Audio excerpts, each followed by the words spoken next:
কালকেও খুলতে পারে ভিসা, যেহেতু খালিজ টাইমে এরকম একটা ভিজিট ভিসার যে নিউজটা দিছে, এটা অ্যাপ্রুভালের ক্ষেত্রে কিভাবে অ্যাপ্রুভ হবে ভিসা এই নিয়ে নিউজটা করছে।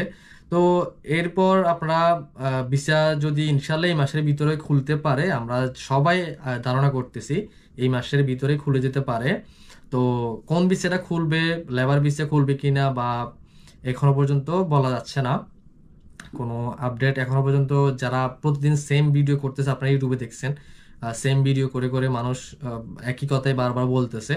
তারপর এরপরে আসি হচ্ছে, আপনারা জানেন ইউইতে যারা আছেন নতুন ভিসা এবং কি রিনিউর ক্ষেত্রে এর আগে আমি বলছি যে হেলথ ইন্স্যুরেন্স যেটা আবুধাবিতে মাস্ট বি করা লাগে, না হলে কিন্তু ভিসা রিনিউ বা ভিসা নতুন ভিসা করা যায় না।